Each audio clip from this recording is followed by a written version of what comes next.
Pessoal, vamos falar sobre a situação na Ucrânia. Hoje, dia 8 de novembro, são 8 horas da manhã aqui no Rio de Janeiro, 2 horas da tarde lá em Kiev. Os russos continuam o processo deles de recuo, de retirada de todo mundo ali da margem direita do Dnipro em Kherson para a margem esquerda e começam a preparar umas defesas muito estranhas na Crimeia, inclusive.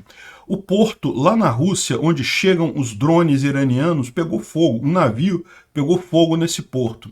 Continuam os questionamentos sobre o grau dos danos que foram sofridos pelos marines lá em Pavlivka, pela 155ª Brigada Marine Russa lá em Pavlivka, né? Tem gente dizendo que foi menos, tem gente dizendo que foi mais. Foi confirmado também que o pedido que a Ucrânia demonstrasse capacidade de negociação com a Rússia e coisa e tal, era mesmo propaganda russa, como eu falei quando a gente tratou desse assunto alguns dias atrás, né? Vamos ver esses assuntos em detalhes. Essas notícias foram sugeridas por Juan de Mariana, leitora obsoleta e várias outras pessoas. Obrigado aí ao pessoal que sugeriu as notícias. Obrigado a você que está assistindo o nosso vídeo. Se você gosta do nosso conteúdo, por favor, deixa o seu like e se inscreva aqui no canal, né? Pois bem, tivemos mais um dia relativamente sem eventos novos aqui na linha de frente. É lógico, isso não quer dizer de forma alguma que não estejam havendo batalhas. Sim, existem várias batalhas ocorrendo em toda a linha de frente. Os ucranianos continuam avançando próximo a Svatov e Kriminá, e os russos continuam tentando avançar aqui na frente do Donbás, mas sem grande sucesso, sem grande avanço de ambos os lados, né?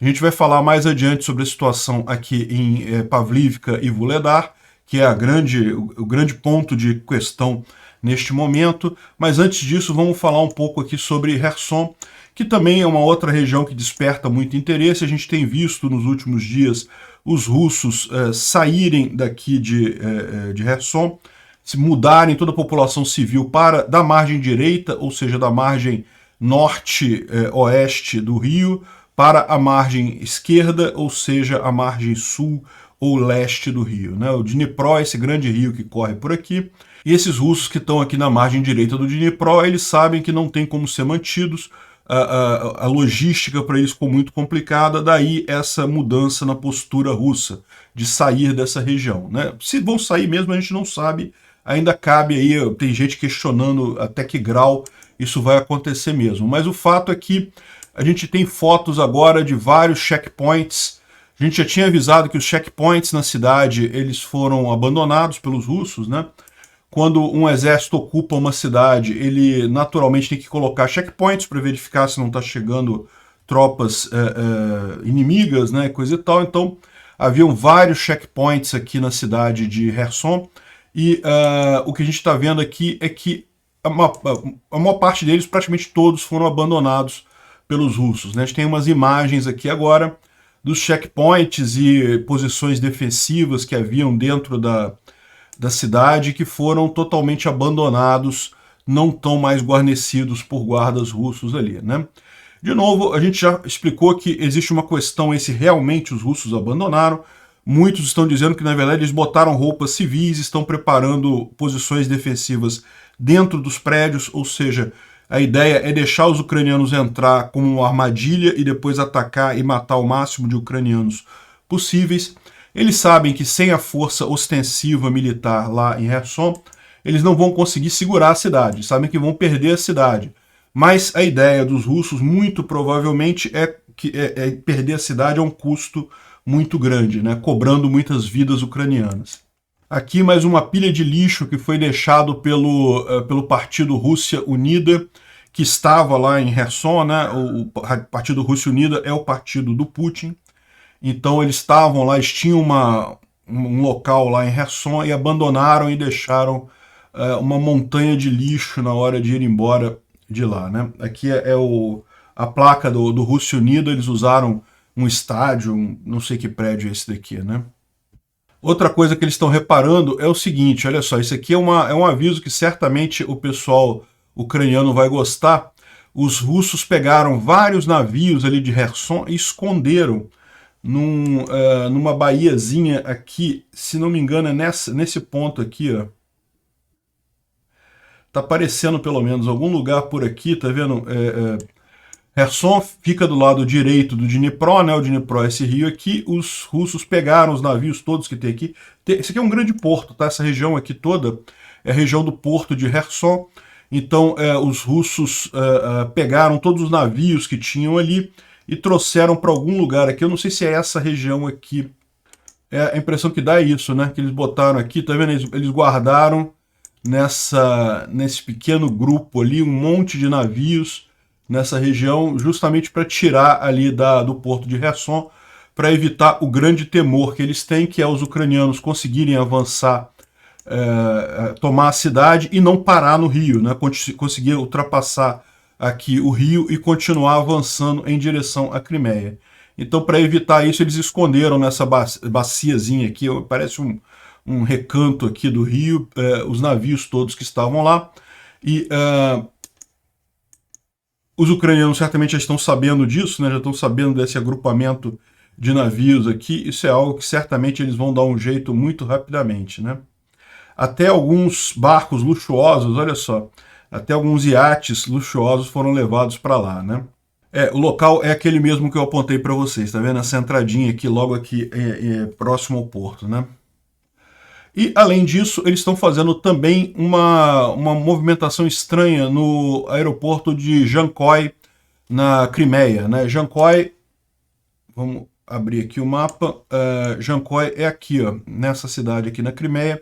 Tem uma grande base aérea ali, né? Kherson está aqui. Como eu falei para vocês, o grande risco, o grande medo dos russos é os ucranianos não pararem no rio e continuarem e eventualmente chegarem na Crimeia.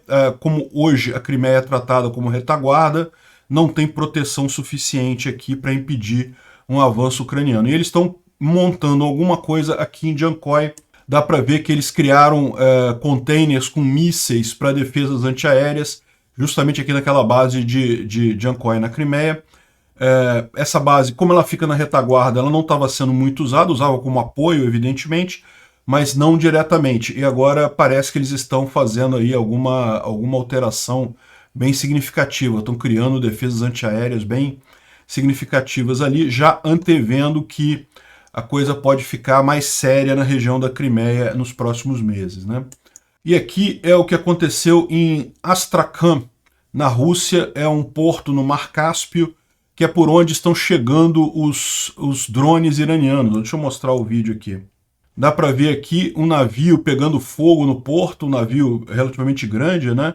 Se você reparar, esse navio ele está aparentemente em reparos, né? Com essas estruturas todas aqui, o pessoal está provavelmente reparando o navio e ele pegou fogo. Então não é navio que estava transportando drones iranianos no caso, mas foi um incêndio ali na região. Pode ser um acidente só, mas o curioso é que é justamente nesse porto em que os iranianos estão trazendo os drones, né? O Mar Cáspio é esse outro grande corpo de água que tem aqui, e justamente ele banha o Irã, grande parte do Irã, e também a Rússia aqui. Astrakhan, justamente aqui no norte do Mar Cáspio, era o principal porto de transporte desses drones iranianos, né? Então, muito provavelmente não teve nada a ver com os drones iranianos propriamente ditos, mas pode dificultar a entrega desses drones, uma vez que o porto pode precisar de algum reparo aí depois desse incêndio, né? Dá para ver aqui que o navio provavelmente está até numa doca seca, né? A impressão que dá é que ele está fora da água. Mas, de qualquer forma, pode ter atrapalhado alguma coisa lá, a gente torce para isso. Esse aqui é o artigo que mostra como os drones iranianos são transportados para a Rússia, e aí fala que uma parte vai por avião, por força aérea, né? Então sai direto de Teherã para cá, e outra parte sai de Bandar El Anzali e vai para Astrakhan e Makhala. Eu não sei se você vai pronunciar isso aqui correto. Mas, enfim, a parte naval é bem nítida aqui, né? A gente falou muito ontem sobre o caso lá em Pavlivka, né, em que uma brigada, a 155ª Brigada de Marines ou de Fuzileiros Navais russos, acabou sofrendo muitas baixas lá na região. E, lógico, houve uma grande discussão em cima disso daí, né? E continua essa discussão continua enorme nos vários telegrams russos, na imprensa russa, até o Departamento de Defesa russo falou sobre o caso, a gente vai ver isso mais adiante. Mas aqui tem um caso de um print do Telegram russo, de um cara que fala, aqui tem a tradução do que ele diz aqui, mas ele fala aqui sobre a autenticidade da carta dos marines, né? Porque muita gente começou a questionar. Não, essa carta deve ser falsa, não deve existir isso daí dos soldados falarem, pedirem ajuda e coisa e tal, isso não faz sentido e coisa e tal. E aí ele conta que não, na verdade isso faz sentido sim, de ser legítima o documento, de que realmente é esse tipo de coisa, porque os russos estão enfrentando um problema sério de comunicação incompatível entre si. Ele fala aqui que ele já teve vários casos de lugares em que ele estava numa região e a comunicação do outro regimento, da outra unidade, não era compatível com o seu, porque eles tinham rádios mais modernos, você tinha rádios mais antigos, e aí não tinha compatibilidade para comunicação, e aí a única saída que o pessoal tinha nesse momento era abrir tudo a comunicação, falar em claro, né? E aí falar em claro, lógico, vira uma festa para os ucranianos. E daí ele fala aqui que o regimento inteiro usando apenas Motorola com 256 bits, uma chave de 256 bits, discutindo todo o combate, coisa e tal, né? Veja, criptografia 256 bits, com chave 256 bits, pode até ser forte, mas se realmente é todo mundo usando a mesma chave, é uma coisa fácil dos ucranianos terem acesso. Basta pegar um único rádio que vai conseguir ouvir toda a conversa dos rádios russos, né? Então, o que ele está contando aqui é que é bem provável, sim, que essa carta tenha sido feita pelos marines, tenha sido encaminhada pelos marines e que tenha sido interceptada pelos ucranianos. Então, na visão dele, isso provavelmente foi verdade a carta. Se a carta corresponde à verdade da linha de frente, também é difícil de dizer. Ele não estava lá, ele não sabe o que aconteceu, mas que não seria algo totalmente fora do comum aquilo ali, né? Enfim, dá mais credibilidade, dá para ver o quanto que o pessoal tá remoendo esse problema lá dos marines, porque, como eu disse, 300 baixas em um dia é um número muito grande para qualquer unidade, mas principalmente para uma unidade de elite da força russa, realmente é um negócio excepcional, né? Eu trouxe aqui a forma como a Jovem Pan tratou o assunto, que é muito engraçado, porque como que a imprensa brasileira está toda do lado da Rússia, é impressionante isso. A Jovem Pan, ela tem a fama aqui no Brasil de ser uma rádio que destoa um pouco da mídia tradicional, né?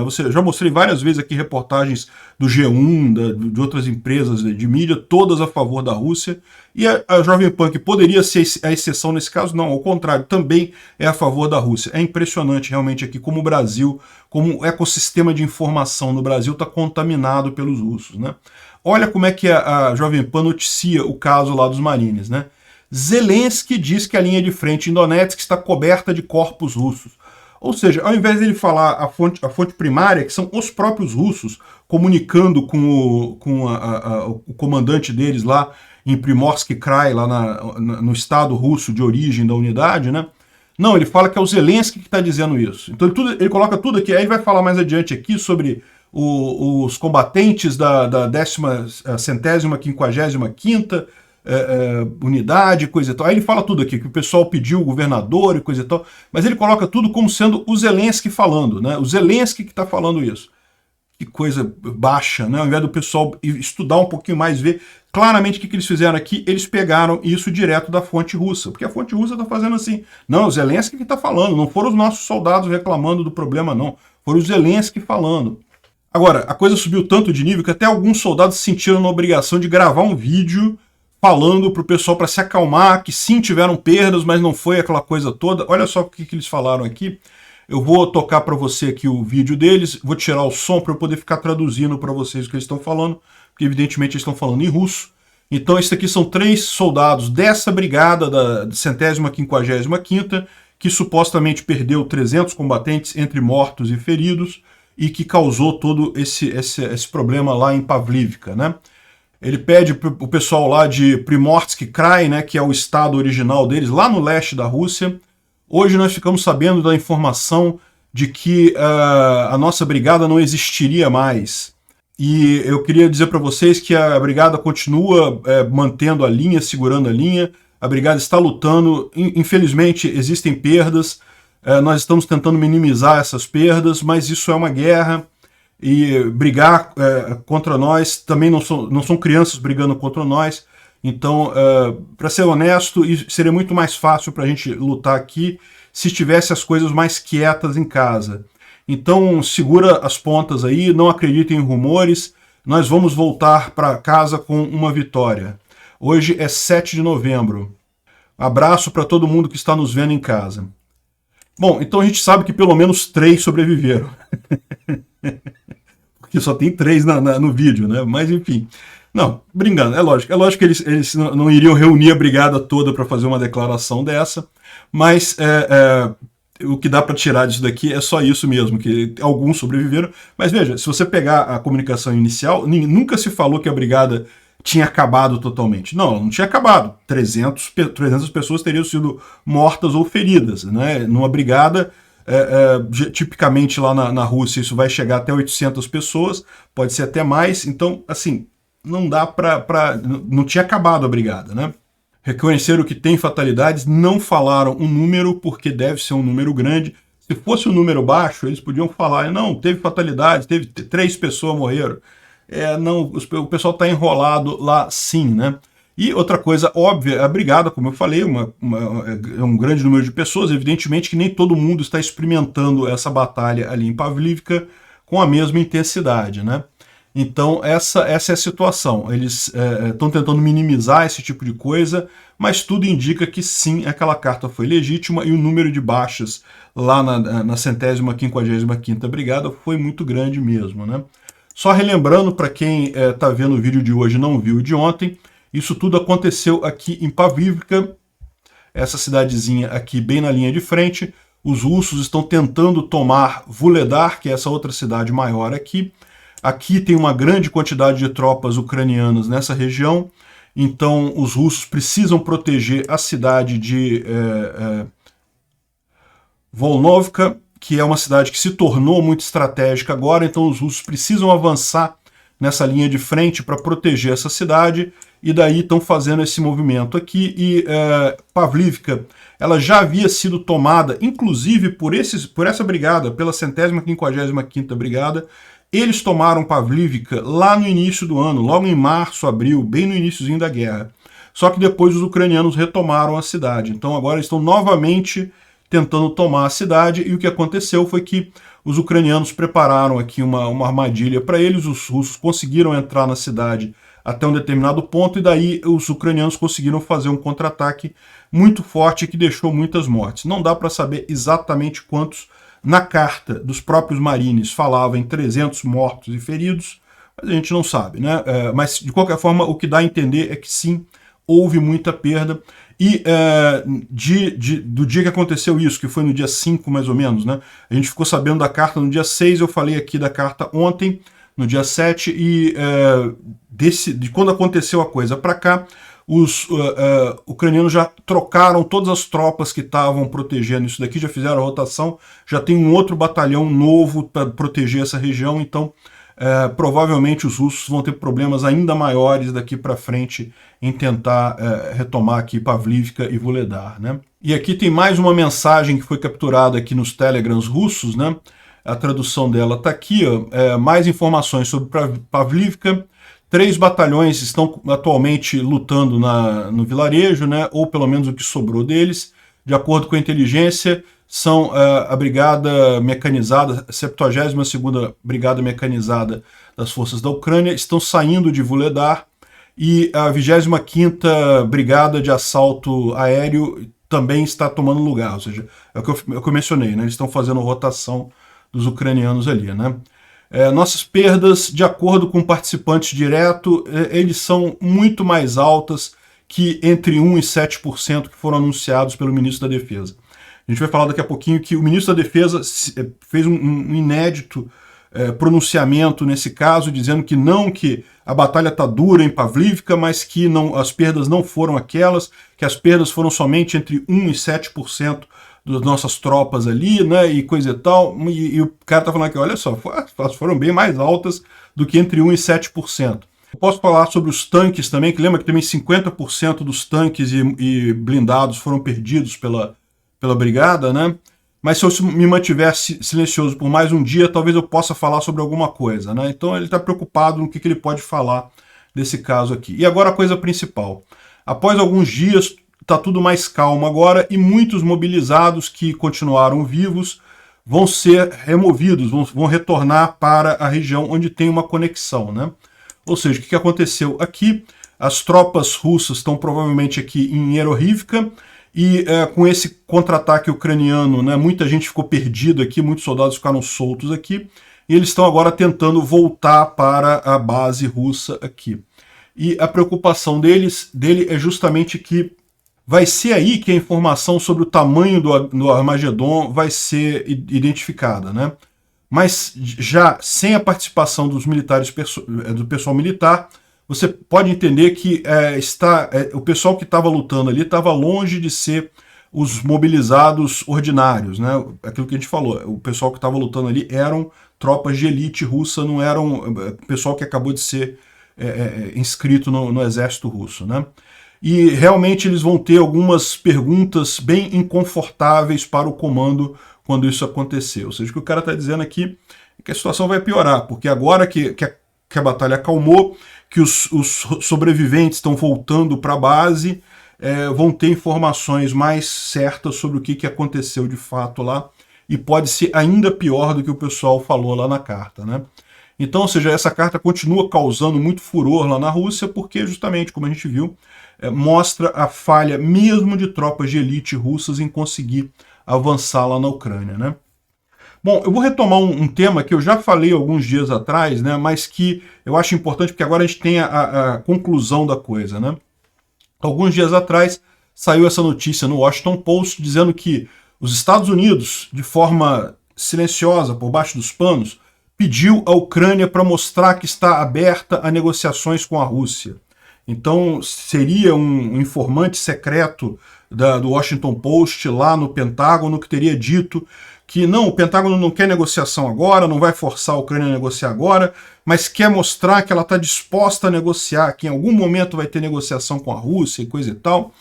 E eu falei, na época que eu falei isso daqui, eu falei, olha só, eu vejo duas coisas aqui. Uma possibilidade é isso aqui ser realmente pura propaganda russa, né? O Washington Post é um jornal conhecido, mas para ter o jornalista russo lá dentro, infiltrado, pouco custa, isso muito provavelmente é propaganda russa. Agora, se não for, pode ser realmente parte de uma estratégia para tentar amenizar algum país que esteja mais reticente na Europa, né, com o apoio do Ocidente para a Ucrânia e coisa e tal. E a questão toda agora a gente tem a resposta disso. E lembra, eu falei quando eu toquei nesse assunto, que olha, a gente vai saber exatamente isso quando o Zelensky se pronunciar sobre o assunto. Por quê? Porque certamente se os Estados Unidos colocou isso como uma condição, ele vai obedecer. O Zelensky não tem alternativa, ele não tem como brigar com os Estados Unidos nesse momento. Então, se os Estados Unidos pedir para o Zelensky falar, então o Zelensky vai falar sobre negociação. E o que a gente viu foi justamente que o Zelensky falou, só que ele não falou. Ele falou, não, olha só, a gente pode conversar, não tem problema nenhum, mas as condições para negociar paz com a Rússia são o seguinte: o retorno da integridade territorial da Ucrânia, ou seja, os russos saírem todos da Ucrânia e respeitar o Estatuto da ONU, pagar todos os danos causados pela guerra, punição de cada criminoso de guerra e garantias de que isso não vai acontecer de novo.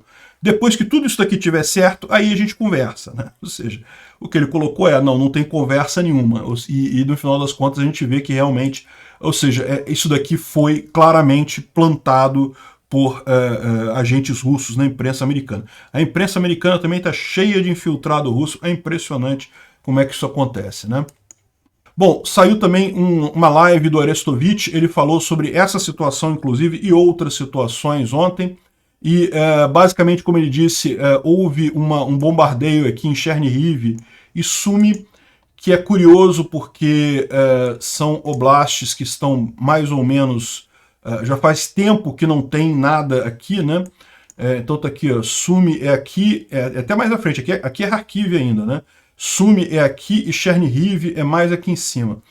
Agora, lembra que há um plano, né, russo de, tirando as tropas aqui da região de Kherson, eles tentarem uma nova ofensiva vindo aqui de Zaporizhia e descendo aqui de Sumy para pegar toda essa região leste da Ucrânia. Não vão conseguir, tá? Mas existe essa ideia dos russos de fazer isso. Eles imaginam que como as tropas de elite deles aqui em Kherson não vão ser mais necessárias ali, eles podem tirar e podem usar aqui para avançar nessa região, mas não tem chance.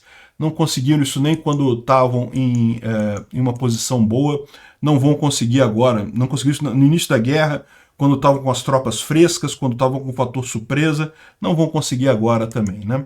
As Forças Armadas da Ucrânia continuam com o avanço planejado vagaroso devido à falta de recursos para uma ofensiva em larga escala. A Ucrânia está empregando táticas de defesa ativa e pelo menos 100 soldados mobilizados russos morrem em cada dia na frente de batalha. Isso aqui ele está falando dos mobilizados novos, do pessoal que entrou agora final de setembro, início de outubro, né? No mínimo, o equivalente a um BTG russo é destruído todo dia, ou seja, 30 a 70% dependendo da unidade. Então, as tropas que invadiram a Ucrânia em fevereiro já estão todas mortas ou então irreversivelmente destruídas. Ele fala aqui sobre o caso do 155º Brigada Marine, né, dos fuzileiros navais, que perderam muita coisa ali, e ele diz que foi na casa das centenas de soldados mortos ali, né?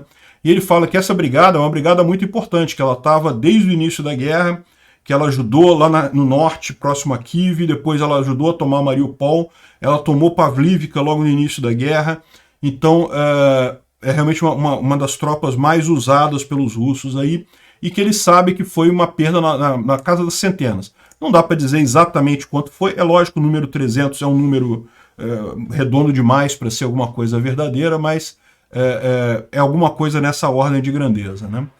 E ele fala também que a brigada perdeu 63 pessoas em toda a guerra da Chechênia, e já perdeu mais agora em Vuhledar do que em toda a guerra da Chechênia durante aquele período, né? Foram vários anos a guerra da Chechênia, foram 2 guerras na verdade.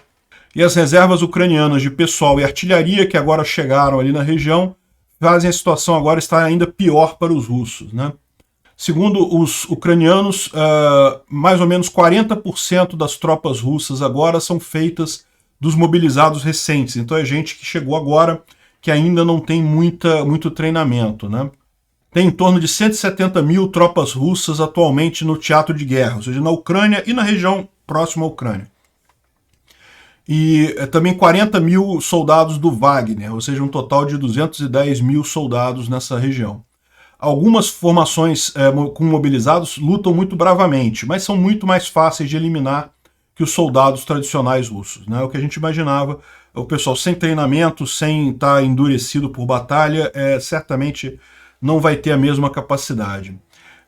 A aposta em mobilização para ganhar a guerra não se pagou, apenas vai prolongar a guerra por 2 ou 3 meses, e lembra, você vai ter todo o problema de quando esses corpos começarem a chegar em muitos números lá na Rússia. Já estão acontecendo esses problemas, na verdade, muitos pais já estão recebendo a informação de que seus filhos morreram. Imagina a loucura, né? O cara foi mobilizado agora em setembro, outubro, e já está morto já um mês depois, né? Ele fala aqui que em Bakhmut não teve avanço do inimigo, ao contrário, os russos foram jogados para trás, os ucranianos conseguiram avançar. A maior parte dos esforços agora é em Soledar, esforços russos, né? Bakhmut, essa cidade aqui, é uma cidade grande, mas ela já está totalmente desocupada, já virou ruína devido a estar na linha de frente, e ele está dizendo agora que o principal esforço russo está aqui na região de Soledar, né? Em Kherson, você sabe a opinião dele, ele acha que os russos não vão sair de lá, eles estão apenas fingindo que estão saindo e coisa e tal, mas que de qualquer forma os russos não vão conseguir segurar a margem direita por 3 ou 4 meses, se as condições forem corretas, né? A situação é complicada, é muito difícil para a Ucrânia avançar ali na região, porque são tropas muito boas russas ali na região de Kherson, mas ele fala aqui das elites do VDV e coisa e tal, que estão naquela região ainda. Ele acha que os russos não estão evacuando, não estão saindo de lá, é só uma rotação de tropas para uma defesa mais séria, né? Aqui ele fala que o artigo lá do Wall Street Journal, que é esse mesmo aqui do Washington Post, que disse que os Estados Unidos estavam demandando que a Ucrânia negociasse com a Rússia, foi na verdade uma informação dada para um jornalista através de uma fonte anônima no Kremlin. Ou seja, né, é propaganda russa, lógico. Aí ele fala que como é que a imprensa, impressionante como é que a imprensa pega essas coisas assim, acredita nessas coisas. Por que eles fazem isso? Porque vende, né? Porque o pessoal cai nesse papo, né? Ele fala aqui mais que acha que o Putin não vai no G20. O G20 é agora, daqui a uma semana, né, lá na Indonésia. E também fala sobre a entrega de armas para a Ucrânia. A gente vai falar sobre os Nazans e mais algumas informações aqui, né? Ele fala também sobre o Prigozhin e a luta dele para se tornar um líder político lá na Rússia. É uma coisa preocupante isso daí, como eu falei para vocês, justamente pela questão da... O Prigozhin pode ser pior do que o Putin se ele tomar o poder no lugar do Putin lá na Rússia, né? O Instituto para Estudo da Guerra, ele fala aqui sobre também a questão lá dos marines, lá dos fuzileiros navais russos ali em Pavlivka, mas ele lembra uma coisa que realmente é curiosa, né? O Departamento de Defesa russo, né, o Ministério de Defesa russo, emitiu um pronunciamento no dia 7 em resposta a essa crise, digamos assim, entre os militares, entre os bloggers militares russos, em função dessa situação lá em Pavlivka, né?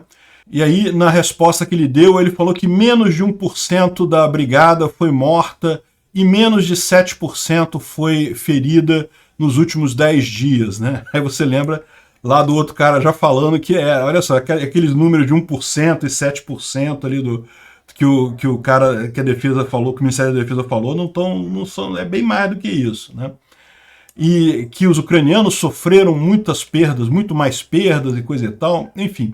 Tá a guerra de informação aqui, mas o próprio fato do Ministério da Defesa ser obrigado a se pronunciar sobre isso mostra o quanto isso machucou o exército russo, o quanto essa informação causou pânico, né, em tanta gente lá no exército russo. Se não fosse isso, eles não teriam sequer mencionado esse tipo de coisa que é o padrão deles, né? E parece que eles estão querendo fazer mais maneiras de controlar esses bloggers militares, eles já vinham fazendo isso, para evitar essas ondas de pânico que surgem por lá, né? E aqui o restante eles falam sobre a questão do Prigozhin, que está querendo se colocar como um homem forte lá na política russa. Isso é preocupante, não é uma coisa boa. Isso pode indicar que ele vai tirar o Putin? Pode indicar que ele vai tirar o Putin, existe mesmo essa possibilidade. Isso é bom? Não, isso não é bom. E, finalmente, eles falam também sobre a questão das armas de alta precisão russas. A gente já falou isso alguns dias atrás, que eles estão com muitas perdas, provavelmente não vão conseguir manter aquele bombardeio que eles têm feito a instalações elétricas ucranianas por muito tempo, ou pelo menos até receberem mísseis iranianos. Eles estão negociando com o Irã mísseis também, né?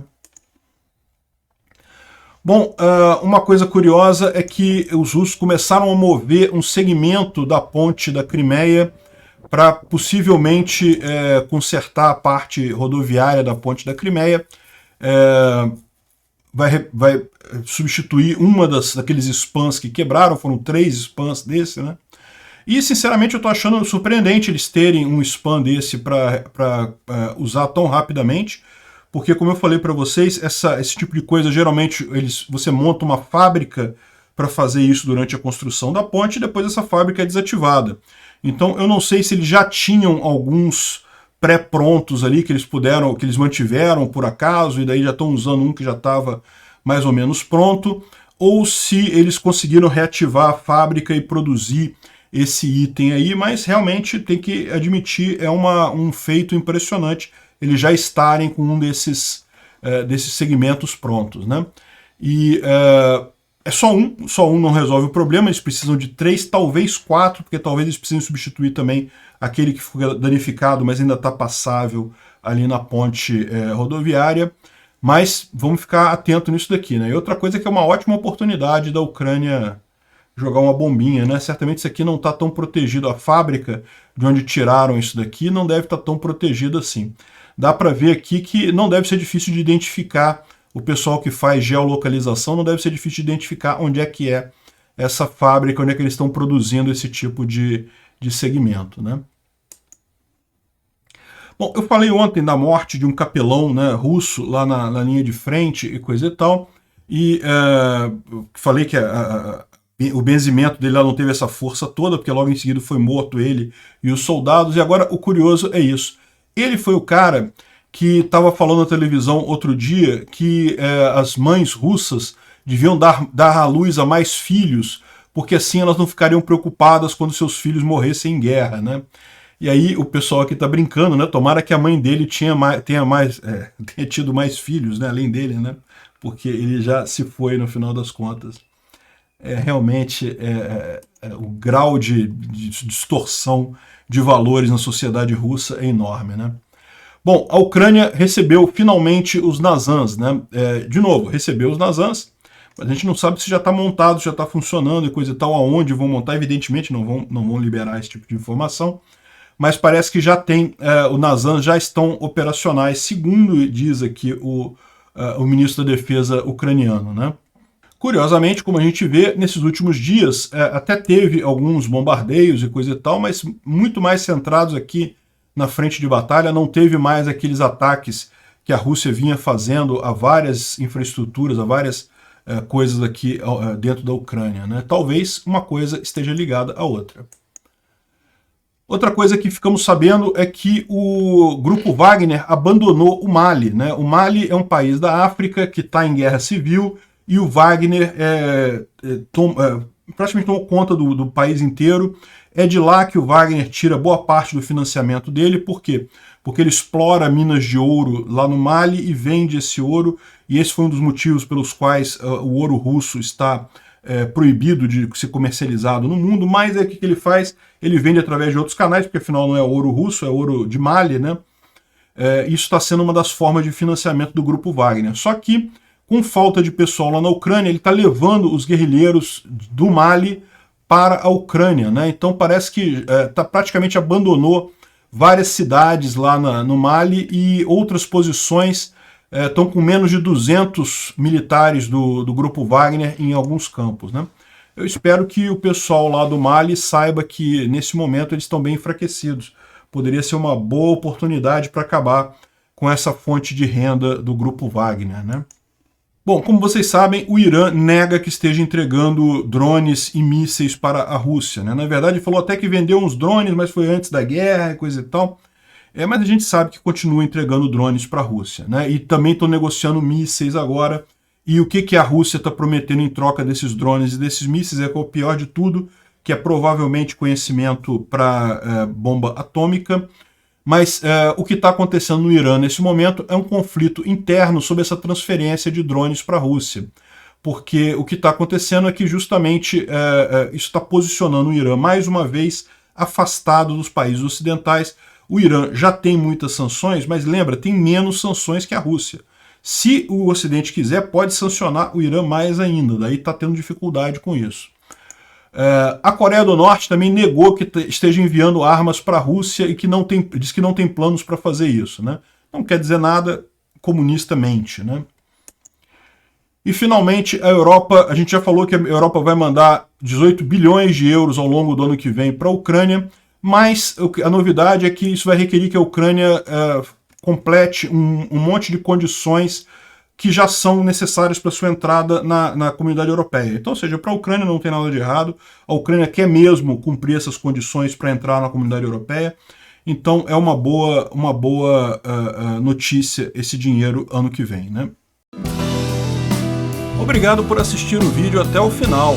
Além de curtir, compartilhar e se inscrever no canal, considere se tornar patrocinador com valores a partir de R$ 1,99. Clique no botão Seja Membro abaixo para saber as condições e vantagens de patrocinar o canal. Mais informações sobre o nosso projeto, visite nossos sites indicados na tela.